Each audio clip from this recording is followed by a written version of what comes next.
All right, so just give it a couple more minutes. I'm actually early for once. This is nuts. I don't think I've ever been early to a live stream before. So I'm just going to give it a couple of minutes until we get to the top of the hour, and then we'll start. Hope everyone's well. Bonkers. I have my notes on screen. Lol. I'm in the wrong. That's why. This is why I do things before the stream, and I didn't. So there we go. Back into this view. Good old OBS. Hey, Bernard. Hope you're well. Hope you're well.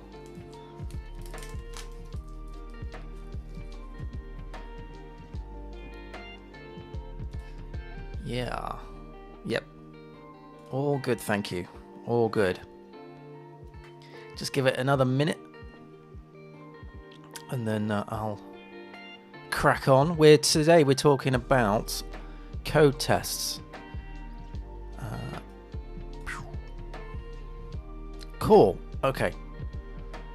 So let's get cracking. I can move that now over there because I've switched the thing. Da da da da da da. Make that a little bit bigger. Good. I'm glad you're well. Glad you're good, doing well. Okay.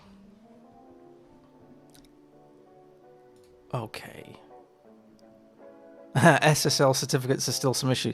They are a mystery to me as well, sir. SSL is one of those things that will always stump me, I think. I can never seem to do it correct more than once. I can never seem to do it more than once correctly. I always have to read documentation every time. It struggles. I struggle with it.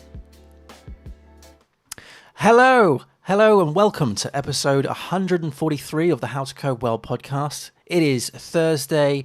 It is the 13th of January 2022, and this, of course, is live. And today we're going to be in blah blah blah blah blah. I can't speak. Today we're going to do the next part of the series, which is on how to improve as a software developer. Last week we started this series, and today we're going to move on to the 5 ways to improve testing. Last week we were discussing business logic, what business logic is, and then 5 ways to improve business logic. Today we're going to be talking about testing, code testing. So last week's show is obviously available on howtocodewell.fm. That's our website for the podcast, or it's available to listen on the podcast players, Spotify, iTunes, Google Play Podcast, all of that jazz. Or you could watch it here and be involved in the discussion. Before we get into the whole test stuff, the 5 ways to improve your testing, we're going to do a quick change log just to discuss things that have happened in the last week regarding how to code well. There's been a few things that have happened, I should say. So, for instance, the Docker for Beginners course. This is a very old course that I did a long time ago. I have now created all of the documentation for each of the lessons in that course. There's 11 lessons in that course, and each of those now has a markdown file, and those markdown files, they're stored in the Code Notes GitHub repository, which is our open source repository for Code Notes. And what I would like to do is build that up and have a code note for every single lesson that we have. Those code notes, of course, are displayed automatically on the howtocodewell.net site in the development space. They're not there at the moment on the web, but once we do deploy the new site, those code notes will be available. Okay, I'm also working on transcribing the course as well. Now, this is going to take a fair amount of time because, well, transcribing content, video content, audio content takes a long time because with me at least, I say a lot and and all sorts of other weird kind of things. Sometimes I make words up and my grammar is not always good. So transcribing the audio into actual text does take a long time. The first lesson in that course is actually 25 minutes long. Most of it is me going and of course, but still it's going to take a while for that to happen. So I foresee that the code notes will be created first, and then the transcribing will probably have to be one of these continual background tasks, but I've started that fun task anyway. Also, I've added some functionality to the development site of howtocodewell.net. So I now have the ability to lock and unlock courses. This is going to turn them into private and public courses as well for enrollment. And I've done things around fixing bugs to do with sign up and forgotten password and some other minor fixes. So there's lots of things that are going on under the hood, and I've been doing these in the evenings, and I did a lot last weekend. So I'm hoping that this weekend as well I'm going to be working on our PHP login course, and I've got Parallels running on the Mac here on this Mac Mini, and I need to install a bunch of stuff, and then we're going to use Windows 10 to test that course, and we'll do that on Tuesday. I was planning to do that last Tuesday or this Tuesday, but I just haven't managed to configure all the bits and pieces ready for that. So hopefully this weekend I'm going to do that, and then on Tuesday we can run with that Windows thing and get that all sorted. Okay, so that's the changelog. There's other things that I could discuss, but it's going to bore you. Let's move on to the actual meat and potatoes of this episode, and that is testing. So as I mentioned before, in January, I want to come up with a series of podcasts, all to do with how to improve yourself as a programmer. Last week, we did business logic and how to improve your business logic, and now we're going to be talking about testing. And I've spoken about testing before, and I've talked about how good testing is, and the reasons why you should test your code. We're not going to play around with that so much. We're going to actually get into the technicalities of testing today. And I've got five bullet points which I can go into in greater detail. Some of these bullet points actually kind of need their own video. To be honest, because they're quite big topics. So we might be skirting around a few things, and we might be going down certain rabbit holes and coming out of them and going into other rabbit holes throughout today's show. So let me just double check. Yeah, I am recording this. This is all good. Just double checking that. Okay, so the first one is to automate as much as you can. And this may sound obvious. Let's automate our test. So when you run PHP unit, it runs our test suite. Fine, okay, that's all good. But what I'm talking about here is how to actually automate a pipeline of little tests or test suites or code audits that happen during continual integration. Now, I've said a bunch of words there that probably warrant their own videos as to what on earth is continual integration and all of that jazz. But just know that if there was something that prevented code from being committed into a particular branch that wasn't tested or failed tests, then that would make your code pipeline smoother, because you'll only know that the stuff going through the pipeline or after the tests have ran are fully tested, or they meet certain requirements of that pipeline.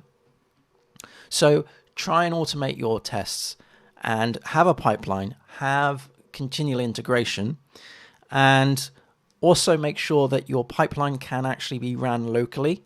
So if the pipeline was to ever, and I know I'm using pipeline a lot, we should probably do a video on what a pipeline is, to be fair. But if your pipeline breaks, then that is an important thing to fix, because if that breaks, then you're not actually going to be able to deploy any code, right? So you want to make sure that you don't treat your pipeline as an individual sort of separate, isolated device in some sort of magical cloud environment. It's actually something that you can pull down and run the commands locally, so you can debug the pipeline. We're going to skip over a whole bunch of these notes because I can see the pipeline thing as being its own little sort of podcast episode. So just know, automate your tests. Automate your tests as much as you can. Use continual integration. Run these tests locally, and prevent any code from going through the pipeline if the tests fail, and also include auditing tools such as phpstan for static analysis, phpmd for mess detection and cyclomatic complexity checks. So yeah, I mean, that is a massive topic in its own right. So let's just jump straight into number 2. And that is something completely different. And this is that statics are, in my opinion, evil. Statics are evil, in my opinion. Now, I know that a lot of people are like, no, statics are cool, select methods are great. But actually, they make your code incredibly difficult to test. And I guess a theme throughout the next couple of points here is that if your code if you're finding it tricky to test your code, it usually means that your code isn't designed very well. In my opinion, okay, I'll caveat all of this by saying, in my opinion, okay, this isn't fact, this is just my opinion. The beef I have with static methods, public static methods, is the fact that it's very tempting to use another public static method within that public static method that you've got. So, for example, you could have a public static method that calls another public static method, and then that calls another public static method, and so on and so on and so on. You simply cannot mock the static methods that are called within your static method that you're trying to test. It just doesn't. You just can't. I've tried all sorts of things. I've tried reflection. I've tried it just doesn't work. And you end up just going, why? Static methods are okay when they are only doing one thing and they're not calling on other dependencies statically. Then in that sort of scenario, it's okay. But rarely do I find that. And there is an argument, static methods are great because they're utility methods and all of this lot. That's fine. I understand. But as soon as you start calling something else statically within your static method, because you just simply cannot mock that out, you can't test what that static method is trying to achieve, which is very problematic. Okay, so where are we now? Okay, yes. So static methods are evil, in my opinion. Sometimes they are a necessary evil. I'm going to say that. Sometimes they are a necessary evil, but in the most part, they're evil. Okay, having mocks. I'll caveat this. Having many mocks, many mocks, and we're talking lots of mocks. Having many mocks to test one thing is an indication as well of having bad code design, because this could highlight the fact that you haven't dealt with dependency injection very well, or you're trying to your code that you're trying to test is trying to do too many things and requires too many dependencies. This is often, in my opinion, an indication of over abstraction. If you're trying to bring in a lot of these abstract classes as dependencies into whatever it is that you're trying to test, in my opinion, you've over abstracted it. If you, for instance, one of your dependencies that you're trying to inject, you only care about, say, 10% of that class. Maybe it's just a single method in that class just to do this one thing. And the rest of it, the 90% of that class, is not relevant to the code that you're actually trying to test, then that is, again, it is an indication of over abstraction. There is a point here later on, but I'll bring it up now. Use testing as itself at all to indicate that your code is designed badly and it should be refactored. So you can use these things, and often it's the case, like I've mentioned before, that once you discover that something is awkward to test, then that often is an indication that things are not architected right, or they require a bit of refactoring, a little bit of TLC, tender love and care, because if they're too difficult to test, then they're too ingrained in the actual software. That may sound a bit weird, but think about this. When you're testing, specifically in unit tests, when you're testing a single unit of work, and if that unit of work cannot be tested without 5 or 6 different mocks to just test this one value that changes. Again, think of the IPO, so input process output.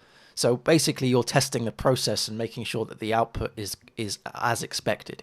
If in that process you're having to inject all sorts of different things or statically call various different bits and pieces in order to get your output to be to what is expected, then your code is doing far too much. And in fact, what you're doing is, instead of testing a unit of work, you're actually testing all the various different collaboration between the various different dependencies that your unit of work is dealing with. Okay, so there we go. So having many mocks is an indication of a bad code design, in my opinion. Okay, so we've learnt a lot on unit tests. We're also going to move into things like flaky tests and other things, so a little bit of integration and acceptance testing as well. So don't worry, this isn't just centered on unit tests. However, it kind of, I could do videos on all of these things in their sort of individual sort of worlds. But let's move on. So yes, just to recap, if a unit of work cannot be easily tested, then it usually means that the code is not designed well. Break your tests up into smaller chunks. So try and only test one thing. Again, going back to the IPO, input, process, output. What you're doing when you write a test is you're saying, this is the expected value. So you are only checking the value, a value. The process is the working out of how to get to that expected value. But remember, you're only testing that one value. You're not testing everything else. So try and break down the process as well as your test into smaller little bite sizes of things. Technically, you're supposed to have, like, I think they say, you're supposed to have more tests than there are features, because obviously a feature will depend on other bits and the architecture and stuff, and the clue of how the code is all wrapped together. You got to test those parts as well. Plus, you've got things like functional integration tests and acceptance tests, as well as unit tests. So one would expect in that sense that you would have more tests than actual code, because you'll be testing all sorts of different various configurations and different providers and different states of the system in different ways. Okay, so tests can highlight micro and minor refactors as well. So when you're so this is all part of the use tests to help refactor your code kind of piece here. So tests can highlight micro and minor refactors. What does that mean? What is a micro refactor and what is a minor refactor? So in my opinion, refactoring of code can go into various different sort of complexities depending on the size of the refactor. So for example, if you were just to rename a file and a class but nothing else, that, in my opinion, is a micro refactor, because you're just changing one thing. You're not changing the behavior. You're just changing a class name, a file. Same with just changing a function name or a method name. When you're starting to play around with actually moving code around and re-architecting it and changing the structure of code, then we're moving into bigger refactors. But you should use tests, or you can use tests as a way of of explaining the code and what the code is trying to do. And what I usually do when I write my tests is I talk aloud, and basically I'm talking to myself. And if it doesn't make sense, then it doesn't make sense. And the test is describing what the process is doing and the outcome, what the outcome will be. So test that blah blah blah is blah blah blah when blah blah blah blah blah. My actual test functions or test methods are actually quite long. They're actually quite long because they say exactly what they're trying to achieve and how they're going to do it. So if you have to call upon a class that is named something that doesn't make any sense in the context that you're testing in, then maybe that is an indication that you need to change the class name. Or maybe if the class that you're dealing with is actually to do with something completely different, but you've got to play around with a method that class has, then maybe that's an indication that you need to do a bigger refactor and perhaps have another class specifically for your needs that perhaps injects another class and then uses perhaps an interface. I don't know. I'm just making all of this stuff on the fly, of course, but use testing as a means of highlighting areas of your code that could be refactored a little. And then obviously refactor the code, test the code, refactor the code, test the code, keep going and keep going and keep going until you're happy with it.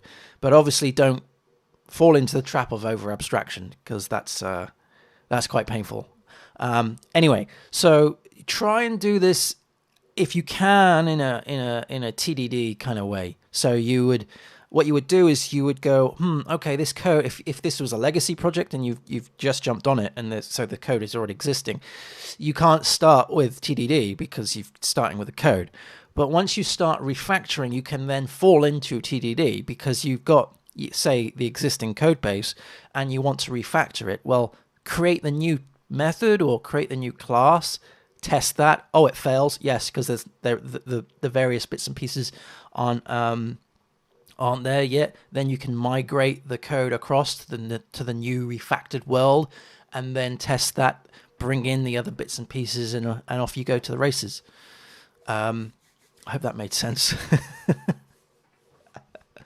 Okay, so the next one is a bit of a beefy one. This is number 4, I think. And this one's a bit beefy. And this is avoid flaky tests. So, flaky tests. What does that mean? What does flaky tests mean? Well, this happens more regularly than you probably imagine. This is where a test that you run repeatedly has a very different outcome, and that outcome is very random, and therefore the test is not always reproducible, as in the error that the test may have is there sometimes and not there some other times. There are a few reasons why that could happen. If we focus on unit tests and then we move on to acceptance tests. So unit tests, let's say, for example, you've got a test suite that runs, but that suite is also doing other things. This has happened to me before. And then your tests time out, or your tests throw a memory error, a memory leak. And so the things that you expect should work don't work because there is some other influence that is preventing those tests from happening. Or if we move into the functional tests, where you're perhaps hitting a database, maybe you've forgotten to refresh the state. And so the database actually changes, and then you retest, and you're expecting a different set of, maybe it's a user account that you're testing, and maybe you haven't reset the user credentials or user, data in a way that you expect the test to begin with, and so that fails. And maybe that changes on one test and it's required by another test. Maybe your tests are done in the wrong order.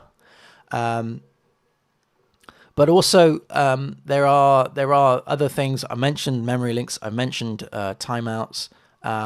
There are other things like if we're talking now into integration tests where you're testing the integration between perhaps your system and another system. Maybe it's an API. Maybe their API goes down.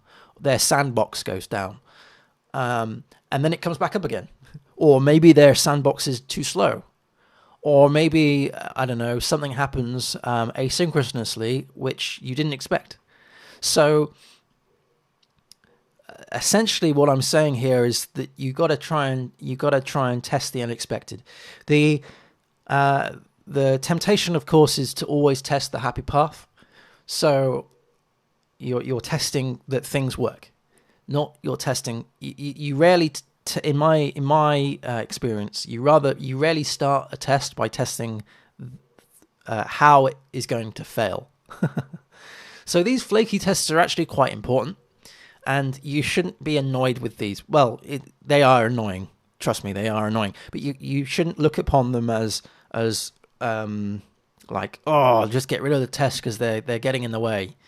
You don't do that. I've been in that situation before where the flaky tests were just so annoying that we just commented them out and got rid of them.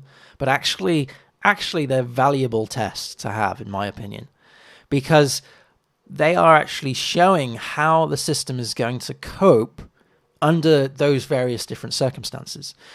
And so picking on the integration test, because I know we've done a lot of unit tests and perhaps some acceptance tests. Picking on integration tests where you're testing the integration between an API and your own application.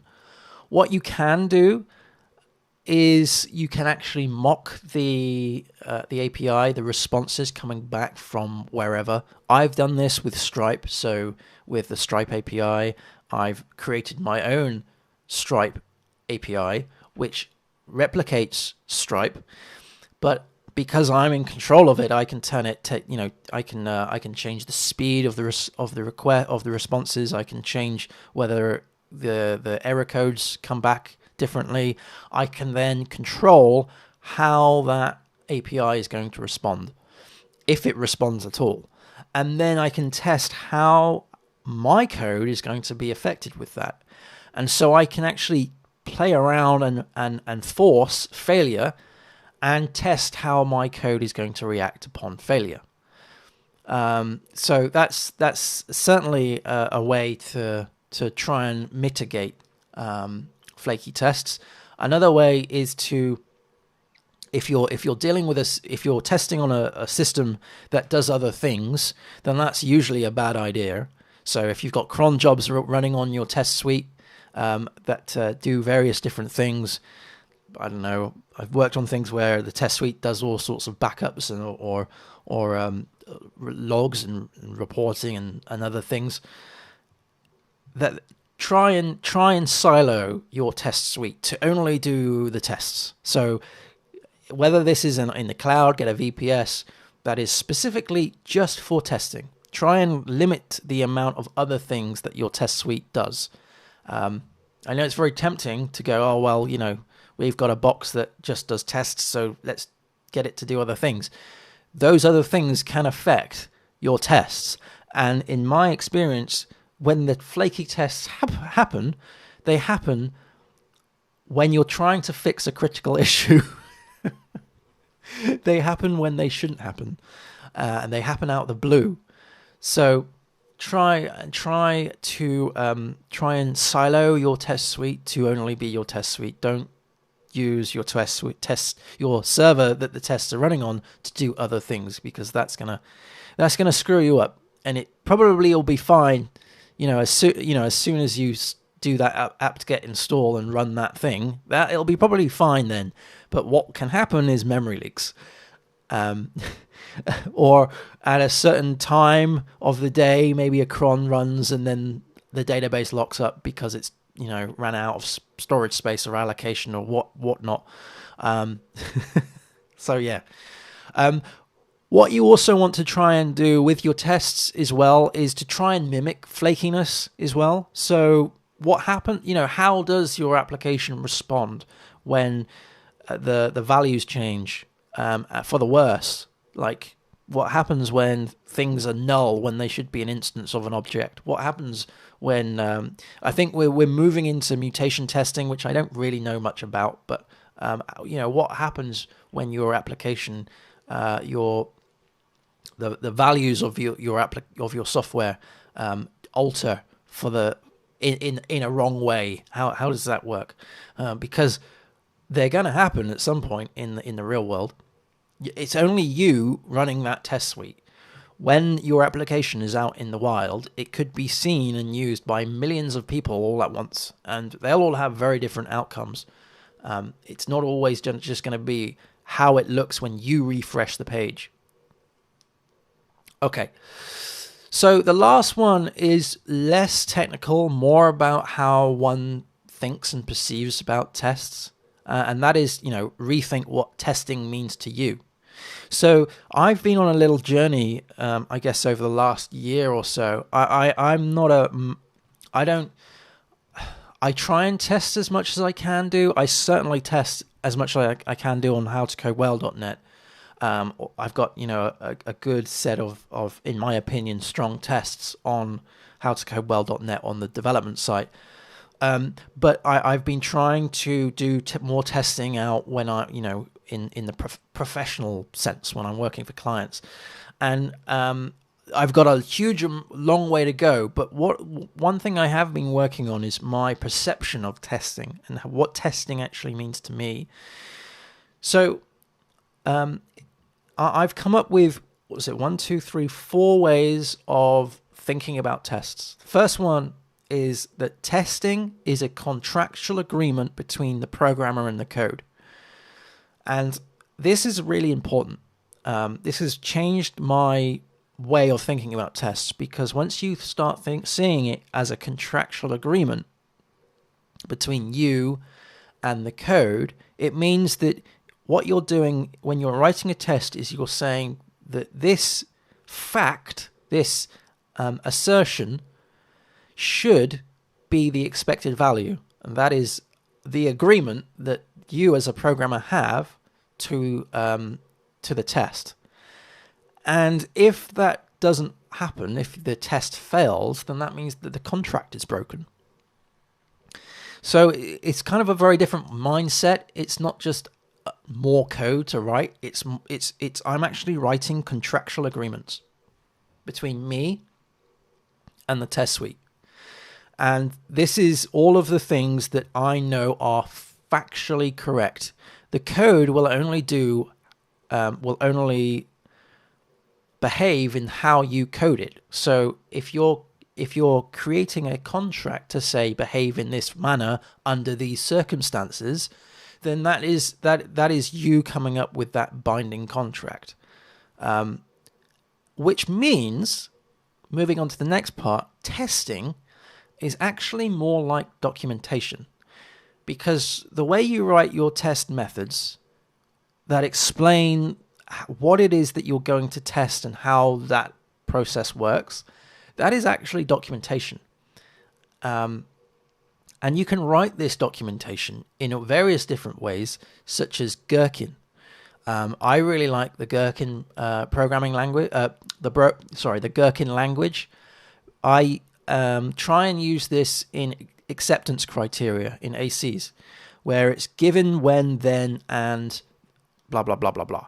So, given I am a logged out user, and I access the login form, and I fill out an incorrect login details, and I click submit, then I should get this error message. That is you're documenting how the application behaves in a very sort of procedural manner, which both you as a programmer and QA or just a business person can understand.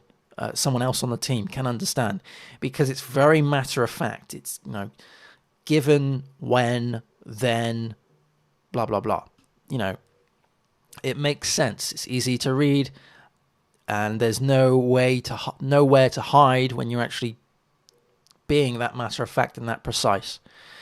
Also, the next point is testing is boundary setting. It helps with focus. So often or not, when you're writing code, I find this personally, when I write code and I'm working on a very large code base, we're talking like, millions of lines of code in this code base.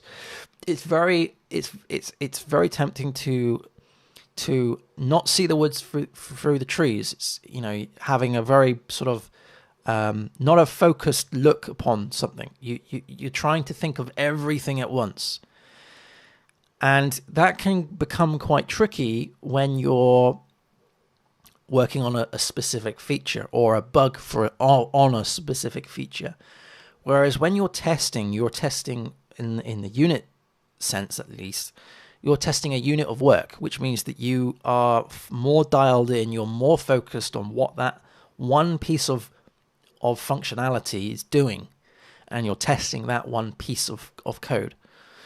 Which means that you don't really, at that one point at time when you're actually writing that test, you don't care about all the other things, all the other bells and whistles that the application does, because you're not testing that. You're testing this one piece of unit of work, which means that it's easier to set boundaries. And in my opinion, that just helps with focus. Another way of thinking about testing is the fact that testing actually helps with future-proofing your application. It may seem that you're spending ages writing tests, and I did mention earlier that normally what happens is you have more tests than actual code. If you are down with the TDD and you are doing loads and loads of testing, in terms of lines of code tests, you usually have more tests than you do code. It doesn't happen always. Trust me, it certainly doesn't happen always.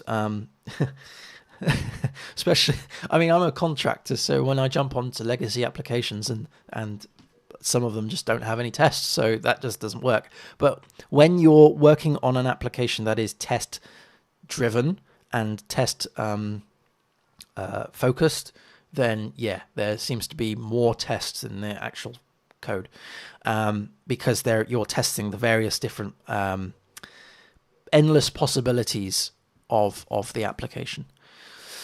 So where I was going with this, so testing is future proofing. So testing is a way of making sure that future upgrades to the application actually work, and you can use, say, code coverage to ensure that you have enough of your code, your critical code.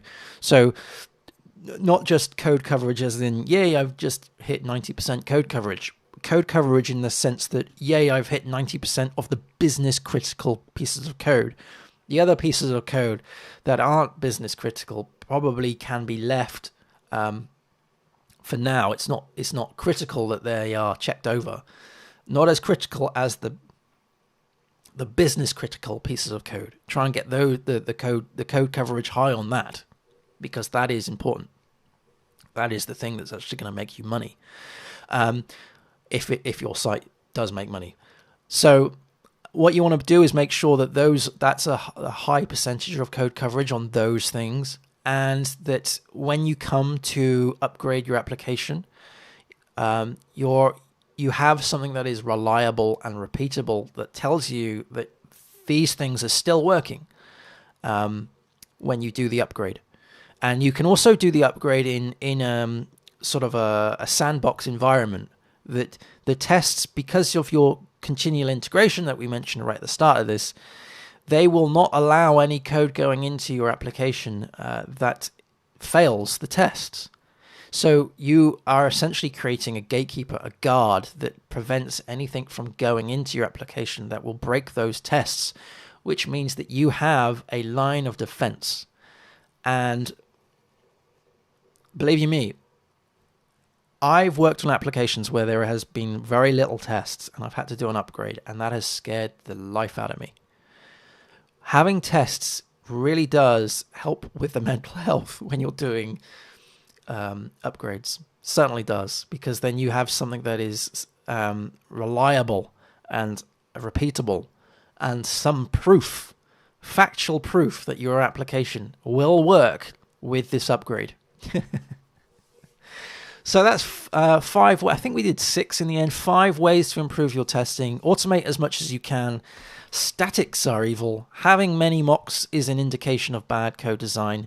Use tests to help refactor your code. Avoid flaky tests and rethink what testing means to you.